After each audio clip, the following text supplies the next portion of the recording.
She nursed a stranger's baby. Those 5 words destroyed everything Eliza Hartwell had. Her father threw her out into the rain. The whole town turned their backs. She had $3 to her name and a newborn who was not even hers. But what nobody expected was the cowboy who saw her at her lowest moment and thought she was exactly the kind of woman he had been searching for his entire life. This is the story of how losing everything became the first step to finding real love. Stay with me until the end, because what happens when the baby's real father comes looking for her will leave you speechless. This story reminds us that family is not about blood. It is about the people who choose you when they do not have to. Sometimes you have to lose everything to discover what truly matters. And sometimes the greatest love stories begin with a single act of courage that the world calls foolish but the heart knows is right. If you believe that compassion is never a mistake, hit that like button right now. Drop a comment telling me where you are watching from. I want to see how far this story travels. And if you want more stories about ordinary people doing extraordinary things, make sure you subscribe and turn on notifications so you never miss another one. Now, let us begin. She nursed a stranger's baby. Those 5 words destroyed Eliza Hartwell's life. In 1876, when a dying woman collapsed on her doorstep clutching a newborn, Eliza made a choice that would cost her everything. She took the child to her breast. Her family called it disgrace. The town called it madness. But one cowboy would call it exactly what he had been searching for his entire life. The spring rain fell in sheets that April morning, turning the dirt roads of Silverbrook into rivers of mud. Eliza Hartwell stood at her bedroom window watching the dawn break gray and cold over the Montana Territory. She did not know this would be the last sunrise she would see from this room. She was 22 years old with dark chestnut hair she kept pinned in a simple bun, and hands roughened by years of housework. Her mother had died 3 years prior, leaving Eliza to manage the household for her father Samuel and her 2 younger brothers. Samuel owned the largest dry goods store in town, and with it came a reputation he guarded more fiercely than his profits. Eliza heard the knock at the door while she was preparing breakfast. It was barely past 6, too early for customers, too early for neighbors. She wiped her hands on her apron and hurried to answer it. Her father's heavy footsteps were already descending the stairs behind her. When she opened the door, the rain swept in with the wind. And with it came a sight that would change everything. A woman collapsed across the threshold. She was young, perhaps Eliza's age, but hollowed out by something terrible. Her dress was soaked. Her face was the color of ash, and clutched against her chest, wrapped in a thin, wet blanket, was a baby. "Please," the woman gasped. Her voice was barely audible over the storm. "Please, my baby." Eliza dropped to her knees without thinking. Her hands reached for the woman even as her father's voice boomed from behind her. "Do not touch her, Eliza. Get back." But Eliza was not listening. She could see the woman's lips turning blue. She could hear the awful rattle in her chest. And the baby was not crying. That was worse than any sound. "We need to get her inside." Eliza's voice was sharp with urgency. "She is dying. Then let her die elsewhere." Samuel's face was red, and his eyes were hard. "I will not have this in my house. Look at her. She is probably diseased. Probably some vagrant from those camps upriver. She is a human being," Eliza shot back. She was already trying to lift the woman. "Help me." For a moment, father and daughter locked eyes. A battle of wills that had been brewing for years finally broke the surface. Samuel Hartwell had ruled his household with absolute authority since his wife's death. Eliza had bent to that authority day after day, year after year. Until now. I said no. Samuel's voice dropped to something cold and final. "Close that door." The woman on the threshold made a sound, half moan and half sob. Her arms loosened around the bundle, and Eliza saw with horror that the baby was starting to slip.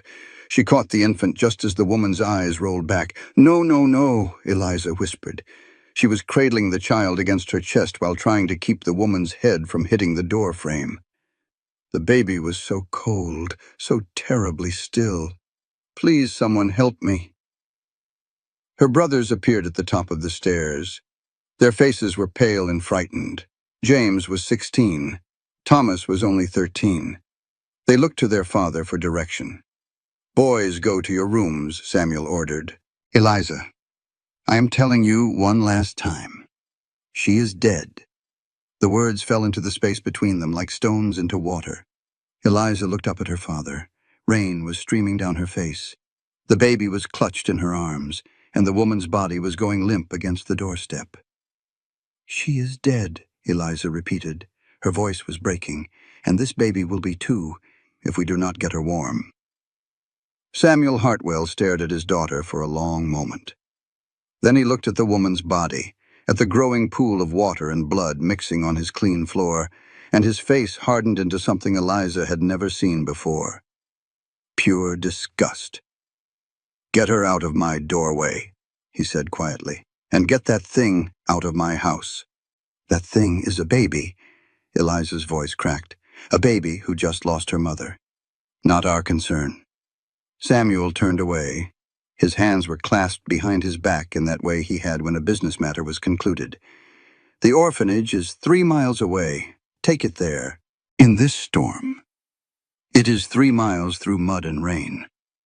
Then you had better start walking." Eliza looked down at the infant in her arms. The baby was a girl she could see now. She had a tiny rosebud mouth and wisps of dark hair plastered to her skull. She was so small, so fragile. Her little chest was barely moving. Without planning it, without thinking about the consequences, Eliza made a decision that would define the rest of her life. She stood up, she stepped over the dead woman's body, and she walked past her father into the house. "What do you think you are doing?" Samuel's voice followed her up the stairs. "The baby is freezing," Eliza called back. Her voice was surprisingly steady. "I am going to warm her up." She made it to her room and kicked the door shut. She locked it. That was something she had never done before. Her hands were shaking as she unwrapped the wet blanket from the baby's body. The child was blue-tinged. Her lips were almost purple. She was not crying. She was not making any sound at all, and that terrified Eliza more than anything. She grabbed a dry blanket from her bed and began rubbing the baby's limbs. She was trying to restore warmth, trying to bring some color back to that tiny face. "Come on," she whispered. "Come on, sweetheart. Stay with me." The baby's eyelids fluttered. Then her mouth opened and she made a sound, small and weak, but a sound. Relief flooded through Eliza so powerfully she nearly sobbed. The baby was alive, cold and weak, but alive. There was pounding on the door now. Eliza opened this door immediately. Eliza ignored her father.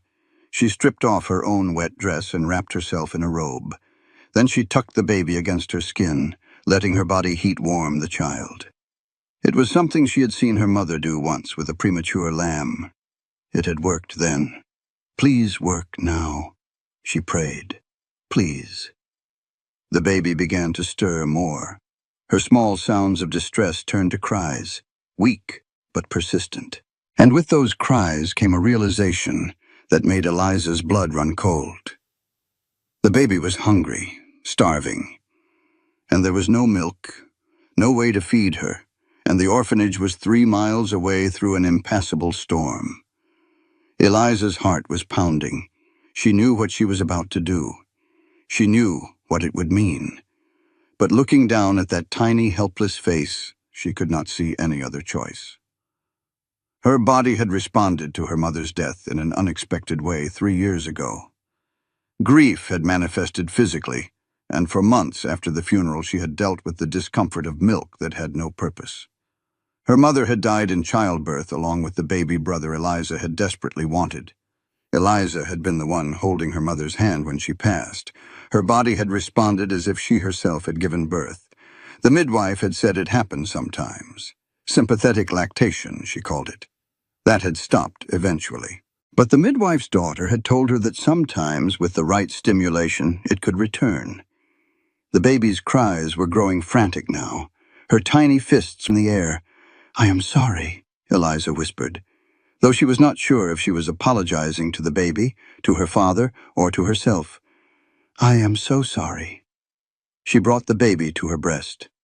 At first, nothing happened. The baby rooted frantically but found nothing. Eliza bit her lip, fighting back tears of frustration and fear. Maybe it would not work. Maybe she would condemn this child to starvation because she could not help her. Then she felt it. A tingling sensation followed by a familiar fullness. The baby latched on, and after a moment she began to suckle. The relief was so profound that Eliza did sob then, quietly. Tears streamed down her face as she held the nursing infant. Outside her door, her father had stopped pounding. He was speaking in a low, dangerous voice now. "Eliza, I know what you are doing in there. Open this door, or so help me, you are no longer my daughter." Eliza's hands tightened around the baby. She thought about her mother, who had always chosen kindness when given the choice. She thought about all the years she had spent being obedient, being dutiful, being exactly what Samuel Hartwell wanted her to be. And she thought about the woman who had died on their doorstep, a stranger who had used her last strength to protect this child. "I cannot," she called back. Her voice was breaking. "I cannot let her die, Father." The silence that followed was worse than the shouting. It stretched out heavy and final until Eliza heard her father's footsteps retreating down the stairs. She stayed in her room for 2 hours. She nursed the baby until she fell asleep, then held her while the storm raged outside. The infant was warmer now. Her color was better. Her breathing was steady. She looked peaceful, completely unaware that her very existence had just shattered a family. When the knock came again, it was softer. James's voice came through the door, hesitant and scared. "Lizzie, Father says you need to come down. He has got the pastor here." Eliza's stomach dropped. The pastor. That meant her father was going to make this official, make it public. In a small town like Silverbrook, what the pastor knew everyone would know by nightfall. She dressed carefully. She put on her Sunday dress, even though it was Thursday. If she was going to face judgment, she would face it with dignity. She wrapped the baby in her warmest blanket and tucked her into the crook of her arm. "I will not let them hurt you," Eliza whispered to her. "I promise." Downstairs, the parlor had been transformed into a kind of courtroom. Samuel Hartwell sat in his chair by the fireplace. His face was carved from stone. Pastor Williams stood by the window, rain-splattered and uncomfortable. And in the doorway, as if guarding against escape, stood Deputy Collins. Eliza's mouth went dry. The deputy. Her father had brought the law into this. "Miss Hartwell." Pastor Williams cleared his throat. "Your father has told me about the situation. I understand a woman died on your doorstep this morning." "Yes." Eliza's voice was steady despite her hammering heart. "I tried to save her, but she was already too far gone." "And the child?" The pastor's eyes went to the bundle in her arms. The baby needed care. She was freezing and starving. "So you—" Pastor Williams seemed unable to finish the sentence. Samuel Hartwell had no such hesitation. She nursed it like some kind of animal. "In my house." Eliza flinched at the venom in his voice, but did not look away from the pastor. The baby would have died. "That was not your decision to make," Samuel said, standing. "You are an unmarried woman, Eliza. What you have done is unnatural. It is sinful. It is merciful," Eliza interrupted. Her voice was rising. "It is what Mother would have done. Do not you dare speak of your mother." Samuel's face was purple now. "Your mother was a decent, God-fearing woman who understood her place. You have brought shame on her memory, on this family. The question," Pastor Williams held up his hand trying to restore order, "is what to do now. Miss Hartwell, you understand that what you have done is highly irregular. An unmarried woman nursing a child, it raises questions, concerns. What concerns, Eliza demanded. I saved a baby's life. You exposed yourself. Samuel spat the words. You acted like a... Samuel. Pastor Williams looked genuinely shocked. It is the truth. Samuel was shaking now. Years of rigid control were finally cracking. She has ruined herself, ruined her reputation. No decent man will have her now. She has made herself unmarriageable. And for what? Some bastard child from a dead vagrant? Eliza felt something break inside her chest. Not her resolve. That remained firm as iron. But something else. Some last thread of hope that her father might understand. Then I am unmarriageable, she said quietly. If caring for a helpless infant makes me unfit for marriage, then I accept that. You accept nothing. Samuel's laugh was harsh and bitter. I accept. I accept that you are no longer my daughter. I accept that you cannot remain under this roof. I accept that you have made your choice. The room went very still. Mr. Hartwell, Pastor Williams said carefully. Perhaps we should not be hasty. I am not being hasty. I have spent 2 hours thinking about this, praying about this, and the answer is clear. Samuel looked at Eliza, and his eyes were cold as January. You can stay here and be part of this family, or you can keep that child, but you cannot do both. Eliza looked down at the baby in her arms. The infant was sleeping now. Her tiny fingers were curled against Eliza's chest. Her breath was coming in soft, even whispers. She was so small, so defenseless, so completely dependent on the woman who held her. I choose her, Eliza whispered. Eliza. What was that? Samuel leaned forward. Speak up. Eliza lifted her chin and met her father's gaze. I said I choose her. This baby did not ask to be born. She did not ask for her mother to die. She is innocent and she deserves a chance at life. If you cannot see that, if you would rather cast out your own daughter than show mercy to a helpless child, then maybe I do not want to be part of this family anymore. The words hung in the air like gun smoke. Samuel Hartwell's face went very pale, then very red. Then get out. Father. James stepped forward from where he had been standing in the hallway. Please, you cannot. Be silent. Samuel rounded on his son. Unless you want to join her. James fell back. Tears were streaming down his young face. Thomas was crying, too. Eliza could hear him from upstairs. You have 1 hour. Samuel continued, turning back to Eliza. Take whatever you can carry. After that, you are trespassing. Eliza found her voice. I do not need an hour. She turned and walked back upstairs.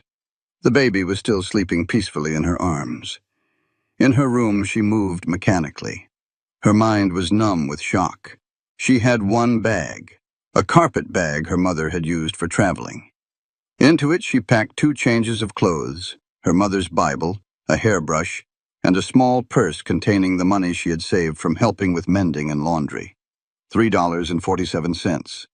Everything she owned in the world fit into a bag she could carry in one hand. Downstairs, her father had returned to his chair. He did not look up as she descended the stairs. James was crying openly now. Thomas had come down to stand beside him. His face was blotchy and scared. Lizzie, James choked out. Please do not go. Eliza paused at the bottom of the stairs. She wanted to go to them, to hug them, to promise that everything would be all right. But Samuel was watching. Be good, she told her brothers. Her voice was thick with unshed tears. Take care of each other. She stepped out into the rain, which had lessened to a steady drizzle. Behind her, she heard James crying. She heard Thomas calling her name, but she did not turn around. If she turned around, she might not be able to leave, and she had to leave. The mud sucked at her boots as she walked down the main street of Silverbrook. People were beginning to emerge despite the rain. She saw Mrs. Henderson hanging laundry under her porch, saw Mr. Tucker opening his barber shop, saw the widow Cooper sweeping water off her front steps. They all saw her too, saw her walking with a bag in one hand and a baby in her arms, rain soaking through her Sunday dress, her hair coming loose from its pins. They all turned away. Mrs. Henderson, who had known Eliza since birth, actually went inside and closed her door. Mr. suddenly found something fascinating in his shop window. The widow Cooper stopped sweeping and stared with her mouth pressed into a thin line of disapproval. Eliza kept walking. She passed the church where she had been baptized, where she had sung in the choir, where she had mourned her mother. She passed the schoolhouse where she had learned to read and write. She passed the general store where her father conducted his business. His name was painted in proud letters above the door. Samuel Hartwell Dry Goods. The baby woke as they reached the edge of town. Her eyes were opening wide, taking in the gray sky and the rain. She did not cry. She just looked around with that unfocused newborn gaze, as if trying to understand this strange world she had been born into. "It is all right," Eliza whispered to her. She pressed a kiss to her forehead. "We are going to be all right. I promise." But as Silverbrook disappeared behind them and the muddy road stretched out ahead, Eliza had no idea if that promise was one she could keep. The road out of Silverbrook followed Miller's Creek for about 2 miles before branching off toward the farming communities that dotted the valley. Eliza had traveled this road before in her father's wagon, going to visit neighbors or deliver goods. It had always seemed so short, so familiar. On foot in the rain with a baby in her arms, it seemed endless. Her boots were soaked through within the first mile. The carpet bag grew heavier with each step. The leather strap was digging into her shoulder. The baby was getting restless, making small sounds that Eliza knew would soon turn to cries of hunger. She needed to find shelter soon. About 3 miles out of town, she spotted it. An old cabin set back from the road, half hidden by a stand of cottonwood trees. Eliza had passed it 100 times before, but had never paid it much attention. It had been empty for years, ever since old man Jessup died. Nobody had wanted to buy land that far from town, but it had a roof and 4 walls. And right now that was more than Eliza had. She turned off the road and made her way through the overgrown grass toward the cabin. Up close, it was even more dilapidated than she had remembered. The windows were broken, the door hung crooked on its hinges, and there were visible holes in the roof, but it was shelter. The door groaned in protest as she pushed it open. Inside the cabin was a single room, maybe 15 feet square. There was a rusted iron stove in one corner, a broken bed frame in another, and a thick layer of dust and debris over everything. Mice had clearly made themselves at home. She could see their droppings scattered across the floor. It was the most depressing place Eliza had ever seen. And it was hers. She set down her bag and looked around, trying to see past the decay to the possibilities. The stove might still work if she could clean it out. The bed frame was broken, but the wood could be useful. If she could patch the roof and board up the windows, maybe she could survive. The baby began to cry in earnest now. Her tiny voice filled the empty cabin. First things first, Eliza thought. She settled down on the least dirty patch of floor with her back against the wall and brought the baby to her breast. The infant latched on immediately. Her cries stopped as she began to nurse. In the sudden quiet, Eliza could hear the rain drumming on the roof. Water was dripping through the holes to form puddles on the floor. She could hear the wind whistling through the broken windows. She could hear a mouse skittering somewhere in the walls. And for the first time since she had opened the door that morning, she let herself cry. She cried for her mother, who would have been so proud to see her daughter showing such courage. She cried for her brothers who would grow up without her. She cried for her father, who had chosen pride over love. And she cried for herself, for the life she had lost, for the future she had imagined, for the innocence that had died along with the woman on her doorstep. But even as she cried, she held the baby close. And when her tears finally subsided, she looked down at the nursing infant and felt something shift inside her chest. This was not the life she had planned. This was not the future she had dreamed of. But it was her life now, her future, her choice. "We are going to make this work," she whispered to the baby. "I do not know how yet, but we are going to survive this, you and me together." The next morning, Eliza woke before dawn. Her body ached from sleeping on the hard floor, but she forced herself to stand. The baby stirred and made small, hungry sounds. Eliza nursed her while looking around at the cabin in the gray morning light. It looked even worse than it had the night before. But Eliza had cleaned houses since she was 10 years old. She knew what hard work looked like.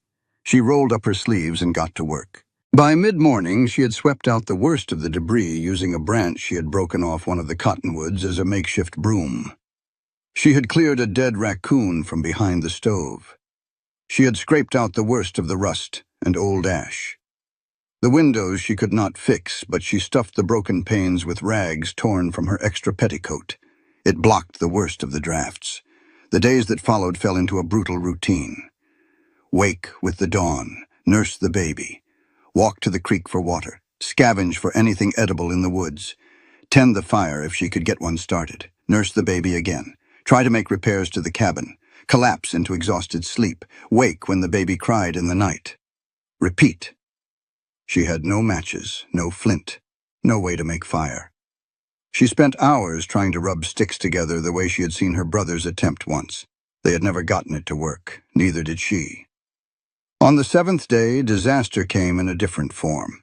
Eliza was at the creek getting water with the baby in a sling against her chest when she heard it. A low growl from the tree line on the opposite bank. A wolf.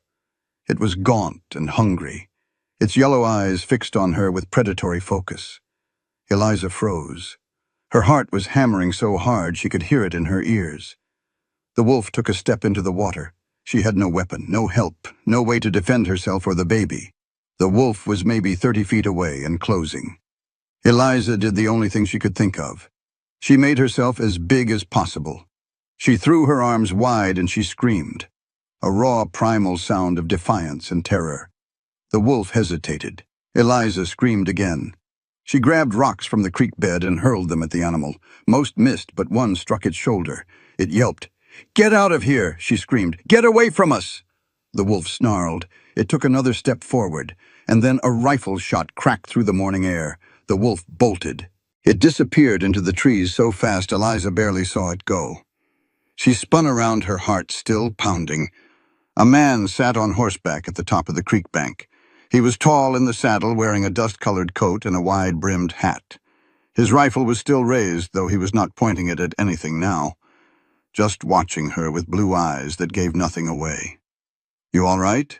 His voice was deep, but not threatening. Just matter of fact. Eliza could not find her voice. She was shaking so hard she could barely stand. The man dismounted. He moved with the fluid grace of someone who had spent his whole life in the saddle. When he came closer, Eliza could see he was maybe 30 or a bit older. His face was weathered by sun and wind, dark hair that needed cutting, a scar across his left palm that she noticed when he lowered his rifle. "You are on land adjacent to the Turner Ranch," he said. "Cabin back there has been empty for years." "You squatting there?" Eliza finally found her voice. "I had nowhere else to go." The man looked at her for a long moment. His eyes went to the baby in the sling, to her ragged dress and tangled hair, to the tin pot she had been filling with water. "How long you been out here? A week? Give or take. You got food?" Eliza did not answer. Her silence was answer enough. The man walked back to his horse and unbuckled something from his saddle. He brought it back and set it on the ground a few feet away from her. A canvas sack, a battered tin pot larger than hers, and a box of matches. "There is dried meat in there," he said. "Some hardtack. Matches so you can get a fire going. The pot is for boiling water." "I do not need charity," Eliza said. The words came out automatically, even though her stomach was cramping with hunger. Not charity. The man's expression did not change. "Neighborly conduct. We look after each other out here. It is how things work." He mounted his horse again. "The Turner Ranch is 2 miles north on this road. You cannot miss it.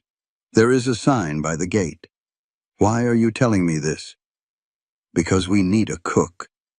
His voice was flat, almost cold. 15 men to feed and nobody who can do it worth a damn. It is work, honest pay. You would earn your keep." Eliza stared at him. "Why would you offer work to someone you have never even seen properly? Someone with a baby and no story you can verify? The man looked at her. For the first time, something flickered in those blue eyes, something she could not quite name. Because someone who faces down a wolf with nothing but rocks has got more grit than half the men I employ. He touched the brim of his hat. Name is Caleb Turner. Come if you want. Do not if you do not. But the offer stands. He rode away without another word. Eliza watched him go. The baby stirred against her chest, making small, contented sounds. She looked down at the supplies he had left, the matches. She had matches now. That night, for the first time in a week, Eliza had fire. She had warm food in her belly, and she had something else, something she had not felt since leaving Silverbrook. A choice. 3 more days passed. The supplies ran out. One night, Eliza heard men's voices outside the cabin, drifters passing through. She hid in the darkness with the baby clutched to her chest and a knife in her hand. They moved on eventually, but she did not sleep that night. In the morning, she packed her carpet bag. She wrapped the baby carefully, and she walked north toward Turner Ranch. The Turner Ranch sign appeared exactly where Caleb had said it would be, a weathered wooden board hanging from a crossbeam between 2 posts. Beyond it, a well-maintained road led to a sprawling collection of buildings. Barns and corrals spread across a gentle valley. Cattle dotted the distant hills. Men were working near the barns, their voices carrying faintly on the morning air. It was the most prosperous-looking place Eliza had seen since leaving Silverbrook, and the contrast to her ruined cabin made her acutely aware of how she must look. Dirty dress, wild hair, gaunt face, and a baby who was not hers cradled in arms that trembled with exhaustion. She almost turned back, but then the baby made a small sound. Eliza looked down into those gray eyes that had learned to focus on her face, to recognize her, to trust her completely. "For you," she whispered. "For you, I can be brave." She walked through the gate.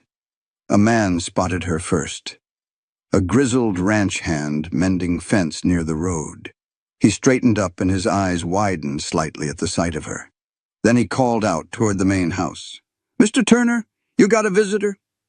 Caleb emerged from the barn moments later. When he saw her, something shifted in his expression. It might have been surprise. It might have been something else. He schooled it quickly into professional courtesy. "Miss," he said, walking toward her. "You came. You said the offer stood." Eliza hated how uncertain her voice sounded. "If it does not, if you have reconsidered, I understand. I have not reconsidered." Caleb stopped a respectful distance away. His eyes took in her condition with a quick, assessing glance. "Come on, let me show you around." He led her toward the main house, a solid 2-story structure with a wide porch and curtained windows. Along the way, ranch hands stopped their work to stare. Their expressions ranged from curious to skeptical. Eliza felt their eyes on her like weights. "Do not mind them," Caleb said quietly. "They are not used to seeing women around here. We have not had proper household help since my mother passed." "How long ago was that?" 6 years now." Caleb's voice softened. "This place has needed a woman's touch for a long time." He showed her the kitchen first, a large room dominated by a cast-iron stove that made her ruined cabin stove look like a toy. There were proper pots and pans hanging from hooks, a pump for water right inside the house, and a pantry stocked with more food than Eliza had seen in a month. "Meals are twice a day," Caleb explained. "Breakfast at dawn, dinner at sunset. The cooking has been rotating between whoever draws the short straw, and I will be honest with you. Most of these boys cannot cook worth a damn." "I can cook," Eliza said. "That is what I'm counting on." Caleb opened a door off the kitchen, revealing a small but clean room. There was a narrow bed, a dresser, and a window overlooking the vegetable garden. "This would be yours. It is not much, but it is private, warm, and the roof does not leak." Eliza stepped into the room. Something inside her chest loosened.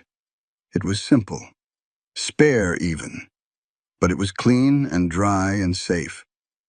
After 3 weeks in the cabin, it looked like a palace. "The work is not easy," Caleb continued. 3 meals a day for 15 men, plus laundry, cleaning, mending. It is full days 6 days a week. Sundays you would have off. Pay is $15 a month plus room and board. $15. Eliza's mind reeled. That was more money than she had ever had at one time in her life. "I will need help with the baby sometimes," she said. Her voice caught on the words. "When I am cooking or washing, I cannot leave her alone. We will work something out." Caleb glanced at the sleeping infant. "How old is she now?" "About a month, I think. It is hard to know exactly." Caleb nodded. Then he met Eliza's eyes. "I need to ask you something, and I need you to be honest with me." Eliza's heart sank. Here it came. The question she had been dreading. "Did you steal that baby?" "No." The word came out fierce and immediate. "Her mother died on my doorstep. There was no one else to care for her, and your family threw you out for helping." It was not a question, but Eliza answered anyway. "My father gave me a choice, the baby or my home. I chose her." Caleb was quiet for a moment. His expression was unreadable. Then he said something that made Eliza's breath catch. "That took courage. It took stubbornness," she corrected. "I do not know if it was courage or just foolishness. Sometimes they are the same thing." Caleb extended his hand. "Do we have an agreement, miss?" "I am sorry I did not catch your name." "Hartwell. Eliza Hartwell. Do we have an agreement, Miss Hartwell? You will work for the ranch, earn your keep, and build yourself a future." Eliza looked at his hand, then at the room behind her, then down at the baby sleeping peacefully in her arms. Every instinct she had screamed that this was too good to be true, that there had to be a catch, that men did not offer women jobs and safety without expecting something in return. But when she looked into Caleb Turner's eyes, she saw only honest intention. "We have an agreement," she said. She shifted the baby to one arm and shook his hand. The first week at Turner Ranch passed in a blur of exhausting, satisfying work. Eliza rose before dawn to start breakfast. She spent her days cooking and cleaning and learning the rhythms of ranch life. She fell into bed each night so tired she barely remembered lying down. The baby slept in a wooden crate lined with blankets next to Eliza's bed. During the day, one of the older ranch hands would watch her when Eliza needed both hands free. His name was Pete McAllister. He was 60 years old and had raised 6 children of his own. He had lost his wife 5 years ago, and there was a gentleness in him when he held the baby that made Eliza trust him immediately. "What you going to name her?" Pete asked one afternoon while Eliza was kneading bread. Eliza paused. She had been thinking about that question for days. The infant deserved a name, deserved an identity, but it had felt presumptuous somehow, like claiming her when she was not hers to claim. "Hope," she said finally. "Her name is Hope." Pete smiled. "That is a fine name, a strong name." The men were wary of Eliza at first. They were uncertain how to act around a woman who had appeared from nowhere with a baby and a mysterious past. But her cooking won them over quickly. She made real biscuits, beef stew that did not taste like leather, apple pie from the fruit in the ranch's small orchard. Within a week, the dinner table had gone from a quiet, functional affair to something approaching civilized. The men actually washed their hands before meals. They said thank you when she served them. One or two even attempted conversation, but Caleb kept his distance.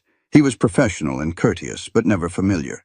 He ate with the men and thanked her for the meals and left her to her work. Sometimes Eliza would catch him watching her with an expression she could not quite read, something thoughtful and careful, as if he were working out a puzzle in his mind. Then, one evening, 2 weeks after her arrival, Eliza learned why. She could not sleep.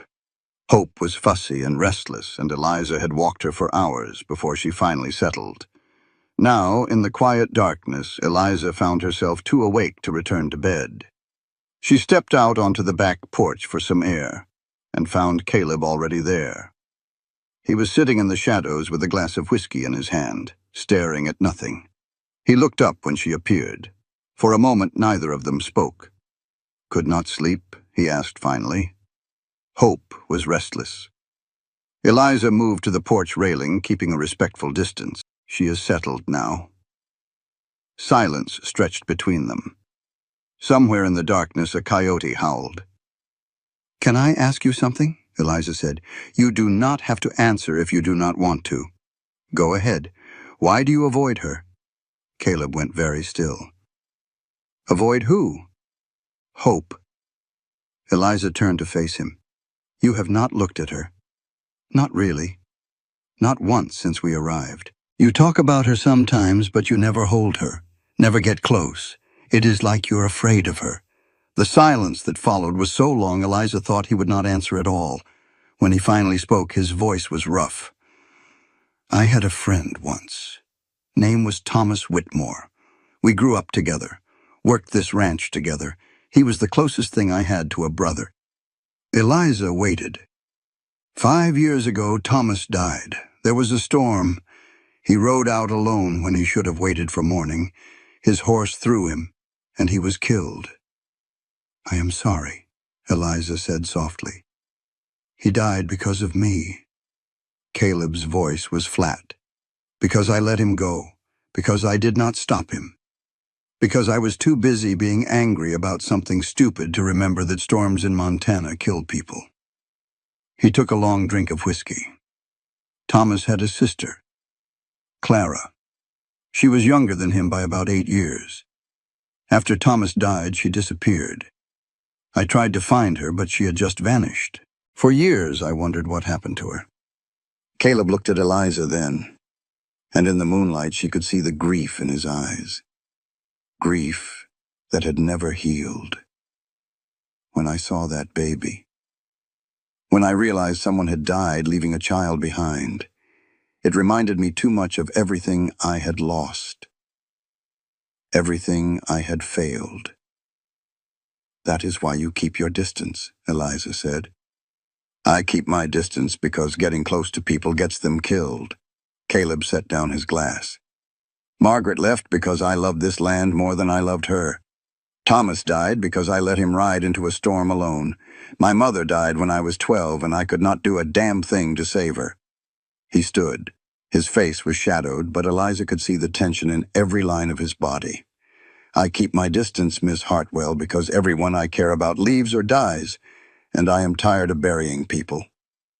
He walked inside without another word, leaving Eliza alone on the porch with more questions than answers. But one thing had become clear. Caleb Turner was not avoiding Hope because he did not care.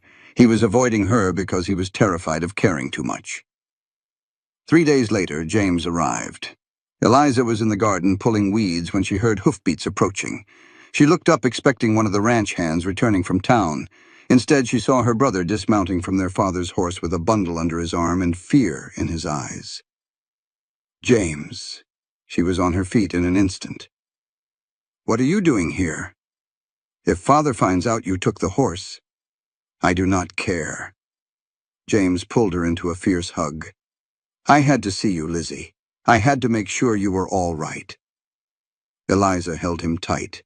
He was 16 years old and trying so hard to be a man, but she could feel him shaking. "I am all right," she said. "Better than all right. Come inside, I will make you something to eat." Over coffee and biscuits, James told her everything that had happened since she left. Their father had forbidden anyone from speaking her name. Thomas cried himself to sleep every night. The whole town was talking about the scandal. Mrs. Henderson had made it her personal mission to ensure that Eliza's reputation was thoroughly destroyed. "But that is not why I came," James said. He pulled a folded piece of paper from his coat. "This fell from that woman's pocket. The one who died. I picked it up before father could see it." Eliza took the paper with trembling hands. It was water-stained and worn, but the writing was still legible. She read it once, then again. Her heart was pounding. It was a letter addressed to Caleb Turner. "Caleb," the letter read, "if you are reading this, then I am likely dead. My sister Clara is in trouble. A man named Victor Crane seduced her with promises and then ruined her. She is with child, and Crane's wife wants her gone, permanently. I am taking Clara somewhere safe. If something happens to me, please find her. Protect her. Protect. You owe me nothing but our friendship. I am asking anyway. Your friend, Thomas. Eliza read it a third time. Her mind was racing. The dead woman on her doorstep. The stranger who had used her last breath to protect her baby. That woman was Clara Whitmore. Thomas Whitmore's sister. The same Thomas who had been Caleb's best friend. Clara had been trying to reach Caleb when she died. She had been running to the one person her brother had trusted. And she had collapsed on Eliza's doorstep instead. 3 miles short of safety, James was watching her. Who is Thomas Whitmore? I need to find Caleb. Eliza stood. Can you watch Hope for a few minutes? She found Caleb in the barn mending tack. When she showed him the letter, all the color drained from his face. Where did you get this? His hands were shaking. It fell from the dead woman's pocket. My brother James saved it. Caleb, I think that woman was Clara Whitmore, your friend's sister. I think she was trying to reach you when she died.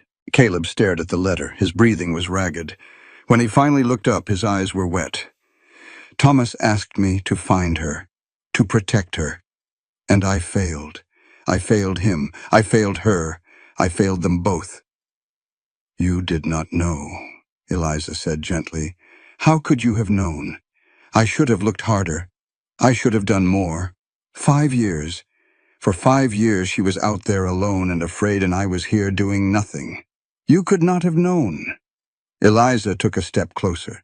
But you can do something now. Hope is all that is left of Clara, of Thomas, of their family. You can protect her. You can honor your friend's memory by keeping his niece safe. Caleb looked at her. Something shifted in his expression. Some wall that had been holding back a flood of emotion finally cracked. Take me to her, he said. Take me to Hope. They walked to the main house together. James was sitting on the porch with Hope in his arms. When Caleb approached, James looked uncertain, but he handed the baby over. Caleb held Hope for the first time, really held her. He looked down at her tiny face, and Eliza saw him searching for something. Some trace of Thomas, some echo of the friend he had lost. She has his eyes, Caleb said softly. Clara's coloring, but Thomas's eyes. Hope reached up and grabbed his finger. She held on tight. And something in Caleb's face changed. The walls did not come back up. For the first time since Eliza had met him, he looked vulnerable, open, human. I am sorry, he whispered to the baby. I am sorry I was not there for your mother. I am sorry I could not save her. But I am here now, and I will not let anything happen to you. I swear it. That night, after James had ridden back to Silverbrook, Eliza found Caleb on the porch again. But this time, when she sat down beside him, he did not pull away. Thank you, he said. For what? For giving me a chance to make things right. For letting me be part of Hope's life. For not giving up on me when I was too scared to let anyone in. Eliza looked at him. In the lamplight from the window, his face looked different, softer, more open. You let me in first, she said. You gave me work when I had nothing, shelter when I was desperate, safety when I needed it most. You did not have to do any of that. Yes, I did. Caleb's voice was quiet. Thomas asked me to protect his sister. I failed.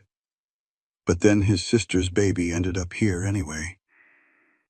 In the arms of a woman who would rather lose everything than let her die. That is not coincidence, Miss Hartwell. That is providence. Eliza felt tears prick her eyes. Do you believe in providence? I did not used to. Caleb looked at her. But I am starting to. The silence that followed was different from the silences before. It was comfortable, charged with something new. Call me Eliza, she said. Miss Hartwell makes me feel like I am in trouble. Caleb smiled. It was the first real smile she had seen from him, and it transformed his serious face into something warm and approachable. Eliza, he said. All right then. Eliza. The weeks that followed brought changes Eliza had not expected. Caleb was different now, warmer. He stopped avoiding Hope and started spending time with her every day. He would hold her while Eliza cooked, rock her to sleep when she was fussy, talk to her in a soft voice that made Eliza's heart do strange things. But even as Caleb opened up, a new worry began to grow in Eliza's mind. She had heard him talking to Pete one evening when he did not know she was listening. "I owe it to Thomas," Caleb had said, "to keep his niece safe, to honor his memory. To Thomas, not to her, not because of her." Eliza tried to push the doubt away, but it lingered. When Caleb looked at her, did he see her? Or did he see only an obligation, a way to make amends for his dead friend? She told herself it did not matter. She had work, she had safety, she had a future for Hope. That was more than enough. Then the quarterly gathering was announced. Every 3 months, the neighboring ranchers came together at one of the larger spreads to share news and trade horses, and strengthen the bonds that helped them survive on the frontier. This time, the Turner Ranch was hosting. When Eliza heard the news, panic flooded through her. Mrs. Henderson from Silverbrook might attend. People who knew the scandal would be there. Her shame would follow her even here. "You do not have to attend if you are not comfortable," Caleb told her. "You can stay in your room. No one will think less of you." Eliza thought about it for a long time. She thought about hiding, about letting fear win, about spending the rest of her life running from whispers and judgment. "I will be there," she said finally. "I am done hiding." The day of the gathering arrived bright and clear. Eliza spent the morning preparing food: roasted chickens, potato salad, cornbread, 3 different pies. Then she put on her Sunday dress and pinned her hair up properly and stepped outside with Hope in her arms. Nearly 50 people had gathered in the open area between the house and the main barn. Tables had been set up and lanterns hung for when evening came. The women clustered in groups talking and laughing. The men gathered near the barn, passing around jugs and discussing cattle prices. Eliza moved through the crowd, keeping her head high, even as she felt the weight of curious stares. Most people did not know her, did not know her story. But some did. And then she saw Mrs. Henderson. The older woman was standing with another woman from Silverbrook. Her eyes found Eliza across the crowd, and her face twisted into an expression of righteous disgust. She said something to her companion and then started pushing her way through the gathering. Eliza stood her ground. "Eliza Hartwell," Mrs. Henderson's voice carried across the crowd. "I never thought I would see you showing your face in polite society again." The talking around them died away. People turned to stare. "Mrs. Henderson," Eliza kept her voice steady, "I did not know you would be here, obviously, or you would not have dared to attend." The older woman's eyes went to Hope and her lip curled. "And you brought that creature with you. Have you no shame? That creature is a baby." Eliza's voice hardened. "Her name is Hope, and she has done nothing to deserve your contempt. She is a bastard child that you had no right to keep." Mrs. Henderson stepped closer. "Your father told everyone what you did, how you disgraced yourself, nursing a stranger's baby like some kind of animal." Eliza felt the words like physical blows, but she did not back down. "I saved her life. That is not disgraceful. That is human decency. Human decency." Mrs. Henderson laughed harshly. "An unmarried woman exposing herself, taking in a vagrant's child. Running off to live with ranch hands. We all know what kind of woman does that." "Like some kind of what?" The voice cut through Mrs. Henderson's tirade like a knife. Caleb had appeared from somewhere in the crowd, and he was furious. Eliza had never seen him angry before, but she saw it now. In the set of his jaw, in the ice in his eyes, in the absolute stillness of his posture. "Mr. Turner," Mrs. Henderson faltered slightly, "surely you cannot approve of this woman working on your ranch. What I approve of is none of your concern." Caleb's voice was quiet, but it carried to every corner of the gathering. "Miss Hartwell works for the Turner Ranch. She is under my protection and my employment. and I will not have her insulted on my property.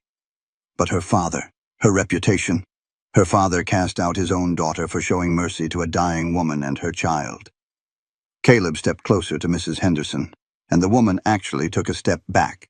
Her father chose pride over family, judgment over compassion. And if you ask me, that says a hell of a lot more about Samuel Hartwell's character than it does about his daughters.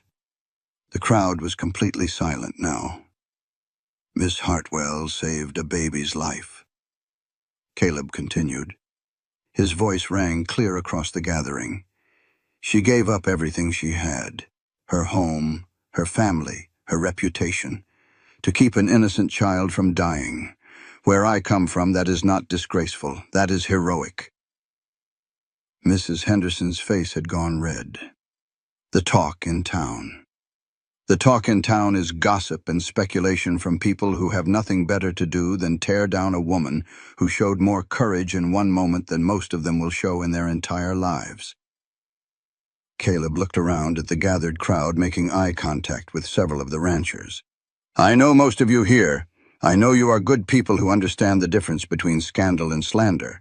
And I'm asking you now to judge Miss Hartwell not by rumors, but by her actions, by her character, by the choice she made to save a life when it would have been easier to let that baby die. A murmur ran through the crowd. Eliza saw some people nodding. Others were whispering to their neighbors. The mood was shifting. Furthermore, Caleb said, and his voice took on a different quality, something that made Eliza's breath catch. I want you all to know that I have asked Miss Hartwell to be my wife. The world seemed to tilt sideways. Eliza stared at Caleb, certain she had misheard, but he was looking right at her. His eyes were steady and sure, and she knew she had not imagined it. You what?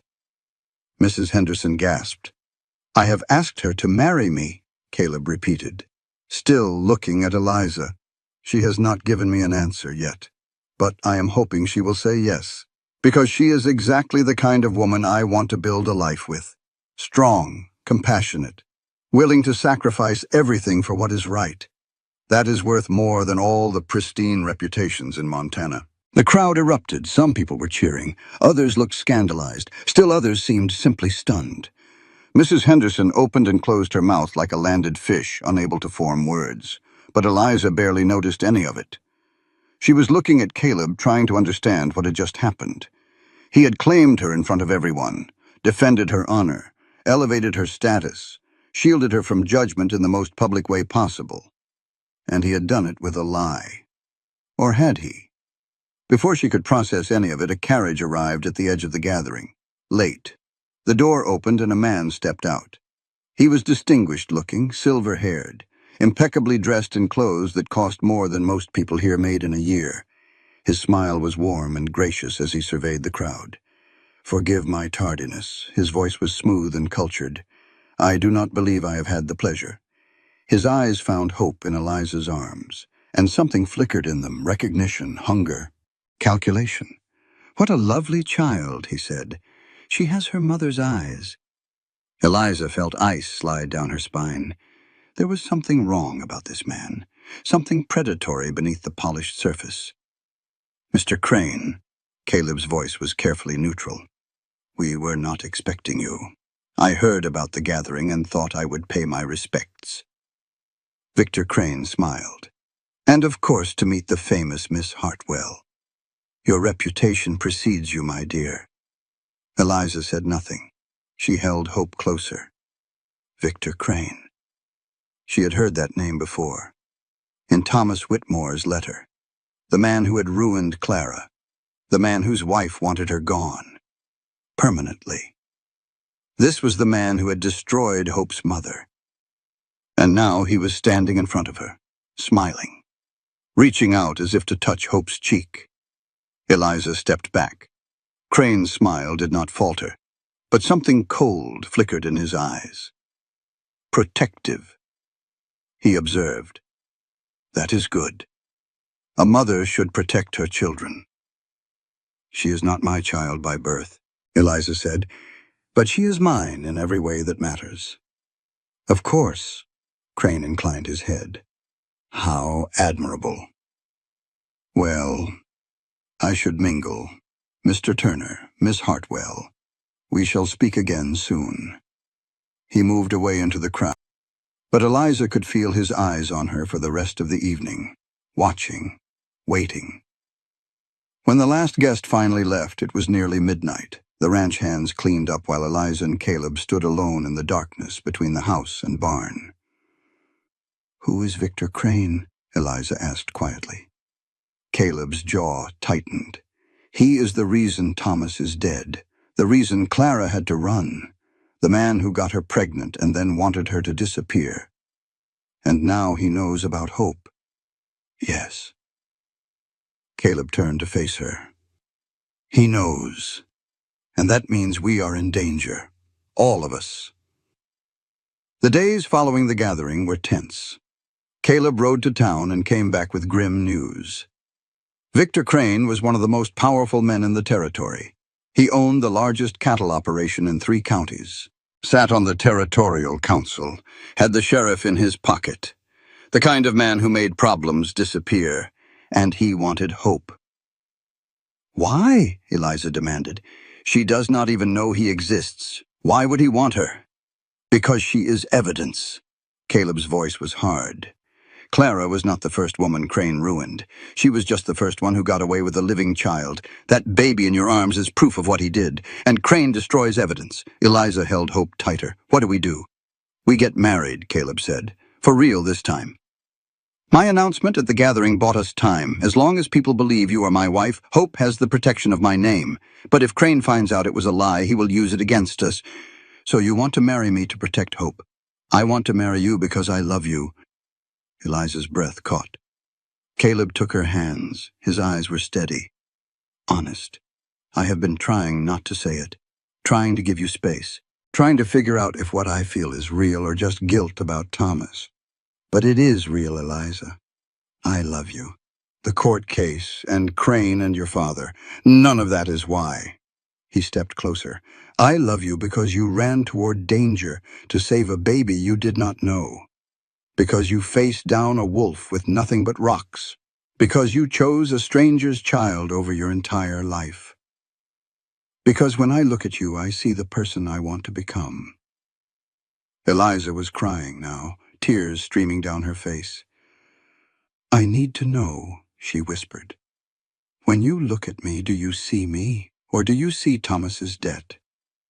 "I see you." Caleb cupped her face in his hands. "Only you. From the moment you stood in that creek screaming at that wolf.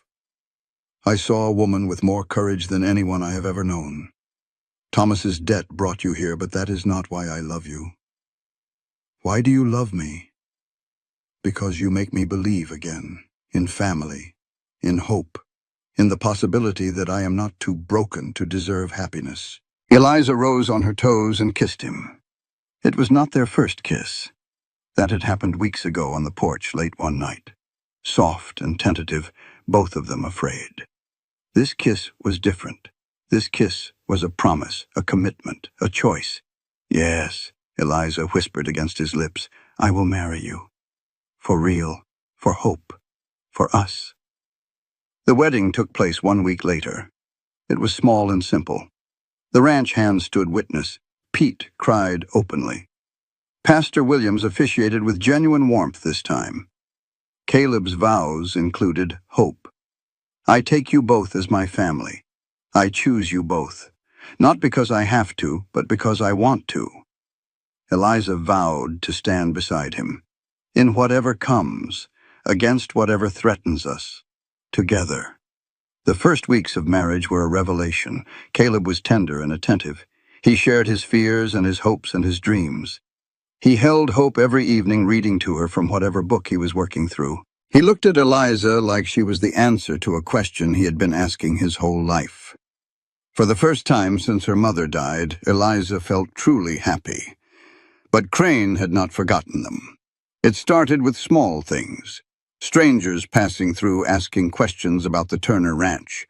A letter from lawyers in Helena inquiring about the guardianship of an orphaned child. Rumors in town that the baby Eliza was raising might have family who wanted to claim her. Then one afternoon, two well-dressed men rode up to the ranch. They introduced themselves as attorneys representing an unnamed client with an interest in the child known as Hope. "We have reason to believe," the taller one said, "that this child's mother was not competent to make decisions about her care. Our client wishes to petition for custody." "On what grounds?" Caleb demanded. "On the grounds that the child's father has a claim." The lawyer smiled thinly. "A claim that supersedes any informal arrangement made by a dying vagrant." Eliza felt the blood drain from her face. Crane was coming for Hope, using the law as his weapon. "Get off my property," Caleb's voice was ice. "If your client has a claim, he can make it in court. Until then, you have no business here." The lawyers left, but they left papers behind. An official petition for custody filed in Helena. A hearing scheduled for 1 month from that day. "He is going to take her." Eliza's voice broke. "Caleb, he is going to take our daughter." "No." Caleb pulled her into his arms. "No, he is not. We will fight this. We will find a way. But I need you to trust me. I trust you. Then trust this. That man destroyed Clara. He destroyed Thomas, but he will not destroy us. And he will not take Hope. I swear it on my life." The month before the hearing was the most difficult of Eliza's life. Caleb hired lawyers of his own, good ones from Helena who cost more than the ranch made in 6 months. They built a case based on Clara's dying wish, on Eliza's devotion, on the stable, loving home they had created. But Crane had money and influence and the willingness to destroy anyone who stood in his way. Then James arrived with news that changed everything. He rode in looking terrified and exhilarated in equal measure. "Father is in business with Crane," he said. "Has been for years. I found letters, Lizzie. Father knew Crane was looking for that baby. He is the one who told Crane where to find you." Eliza felt like she had been punched. Her own father, the man who had thrown her out for saving Hope's life, had been helping the man who wanted to take Hope away. Samuel Hartwell had betrayed her twice over. "There is more," James said. "I found something in Father's office. A letter from Crane to Father, offering money in exchange for information. And another letter, too. One Crane wrote to Clara." He handed over a bundle of papers. The letter to Clara was devastating. A record of seduction and abandonment, promises made and broken. And at the bottom, in Crane's own hand, a postscript that made Eliza's blood run cold. "Dispose of this. Dispose of all of it." "This is evidence," Caleb said. "Real evidence of what he did. But we need more." The lawyers warned. "Crane will claim the letters are forgeries. We need a witness." They found one in an unexpected place. Harriet Crane appeared at the Turner Ranch one gray afternoon. She was Crane's wife, a woman Eliza had expected to hate. Instead, she found someone tired and bitter and trapped. "I am not here to threaten you," Harriet said. "I am here to warn you." "Warn us about what?" "Victor does not want that child out of love. He wants her because she is evidence. And he destroys evidence." Harriet's hands were shaking. "He killed a man once. Made it look like a riding accident. I have no proof. But I know what he is capable of. And I know he will not stop until he has that child under his control." "Why are you telling us this?" "Because I am tired." Harriet's voice cracked. "Tired of being afraid. Tired of looking the other way. Tired of being married to a monster." She gave them information. Names of other women Crane had ruined. A maid who had witnessed Clara's terror. And most importantly, the location of a lockbox in Crane's study.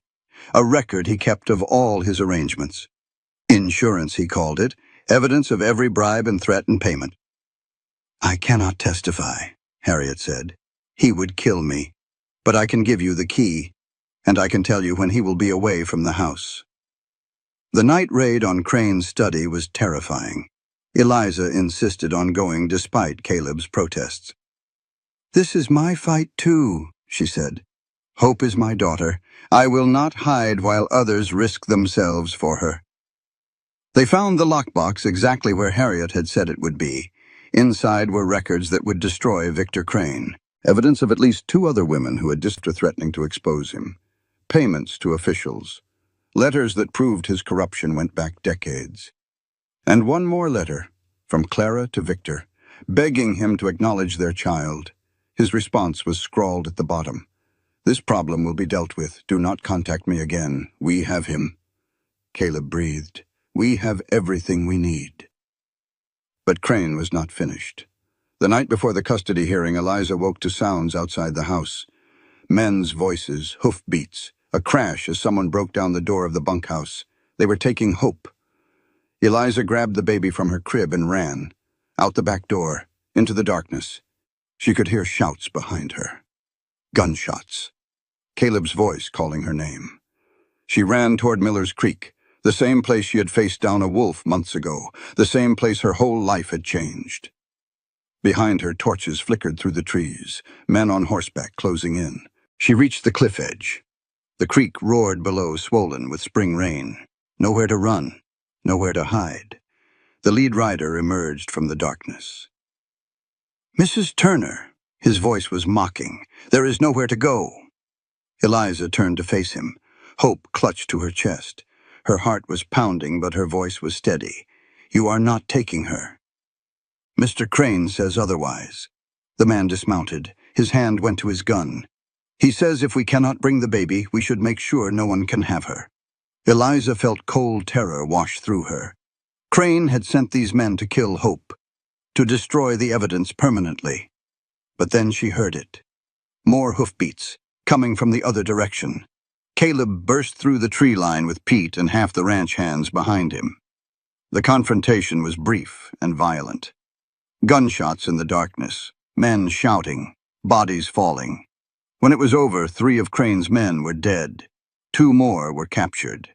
And Eliza was safe in Caleb's arms with Hope crying against her chest. "It is over," Caleb said. "It is over." But it was not over. Not yet. They still had a hearing to win, a monster to bring down, a future to secure. The captured men talked in exchange for leniency. They confirmed everything. Crane had ordered the kidnapping, had ordered them to kill Hope if necessary, had promised them money and protection. That testimony combined with the evidence from the lockbox was enough. The Helena courthouse was packed the day of the hearing. Word had spread about the evidence against Victor Crane. What had started as a simple custody dispute had become something much larger. Eliza sat in the front row with Hope in her arms. Caleb sat beside her, holding her hand. Behind them ranged a small army of supporters. Pete and the ranch hands, neighboring ranchers who had come to show their solidarity. Even James, who had defied their father to be there. Victor Crane sat across the aisle. His face was composed, but Eliza could see the calculation in his eyes. He still thought he could win, still thought his money and influence would carry the day. He was wrong. The lawyers presented their evidence. The letters. The testimony of the captured kidnappers. The records from the lockbox. The pattern of abuse and destruction that stretched back 20 years. Crane's attorneys tried to object, tried to claim the evidence was fabricated, tried to argue that their client was being persecuted. The judge was not impressed. When the verdict came, it was swift and decisive. The child, known as Hope, is hereby placed in the permanent custody of Caleb and Eliza Turner. The judge's voice rang through the courtroom. Furthermore, based on the evidence presented, this court finds probable cause to hold Victor Crane for conspiracy to commit kidnapping and accessory to attempted murder. Mr. Crane will be remanded to the custody of the territorial marshal pending trial. Crane's face went white. For the first time since Eliza had met him, his composure cracked. "This is not over," he snarled as the marshals moved to take him. "Do you hear me, Turner? This is not over." Caleb stood. He looked down at Crane with something like pity. "Yes, it is." Victor Crane was convicted 2 months later. The trial was the scandal of the territory. Witness after witness testified to his crimes, his corruption, his cruelty, the women he had destroyed, the lives he had ruined. When the verdict came, he was sentenced to 25 years at the territorial prison at Deer Lodge. He would die there 3 years later, alone and forgotten, the empire he had built crumbling to dust. But Eliza barely noticed. She was too busy living the life she had fought so hard to win. 1 year after the trial, Eliza stood on the porch of Turner Ranch and watched the sun set over the Montana mountains. Hope was walking now, toddling across the yard with determination that reminded Eliza of herself. Falling down, getting back up, refusing to quit. Caleb came up behind her and wrapped his arms around her waist. "What are you thinking? That a year ago, I had nothing?" Eliza leaned back against his chest. "No home, no family, no hope. Now I have everything. We built it together." "Yes." Eliza turned in his arms to face him. "We did." A wagon appeared on the road. James was driving with his new bride beside him. He had finally left Silverbrook for good. Their father had died 6 months ago. A heart attack, sudden and unexpected. He had left a letter for Eliza. An apology of sorts. Not enough to heal the wounds, but enough to offer closure. James pulled up in front of the house and jumped down. "Thought I would see if you needed another hand around here."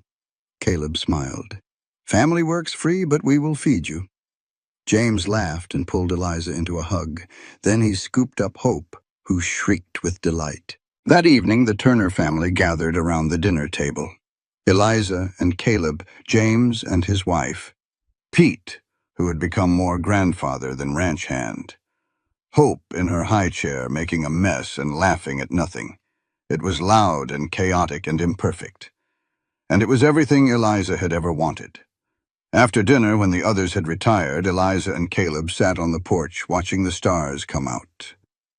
"Do you ever think about how it started?" Caleb asked. "That morning when Clara collapsed on your doorstep?" "Every day," Eliza said. "Any regrets?" "Not one." Caleb took her hand. "Even knowing everything that would come? The exile? The danger? Crane?" Eliza thought about it.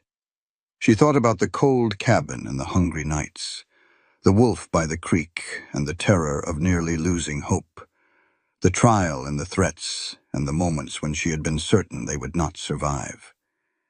Then she thought about Hope's first smile, Caleb's first kiss, the way Pete looked at them like they were his own children, the family she had built from nothing but courage and love. "Even knowing all of it," she said, "I would make the same choice 1,000 times over." Caleb pulled her close. "I would too." They sat together as the night deepened. Two people who had found each other in the wreckage of their lives and built something beautiful from the pieces. Behind them, through the window, they could hear Hope laughing. The sound of family. The sound of home. Eliza had been cast out for nursing a stranger's baby. She had lost everything she thought she needed. And in losing it, she had found everything she actually wanted. A husband who saw her for who she truly was, a daughter who filled her heart with joy, a community that had chosen her as one of their own, and a future brighter than anything she had ever imagined. The woman they had called a disgrace had become the heart of a family. The baby they had called a burden had become their greatest blessing. And the love they had built in defiance of judgment and cruelty would last for generations. Because family is not about blood or reputation or society's approval. It is about the people who choose you when they do not have to. It is about the love you build with intention and protect with everything you have. It is about looking at a helpless infant and saying, "I will fight for you even when it costs me everything." And it is about a cowboy who sees a woman nursing a stranger's child and thinks not disgrace, but exactly the kind of woman I want. The stars wheeled overhead. The mountains stood silent witness. And somewhere in the warm light of the Turner Ranch, a little girl named Hope dreamed of the future her family had fought to give her. A future without fear, without shame, without limits. a future built on love. This content was carefully researched, developed, and manually edited by our team to deliver meaningful stories with valuable life lessons. Every narrative is crafted to entertain, inspire, and empower our audience. We believe that great stories can change lives, and we are committed to bringing you that matters. Thank you for being part of our community.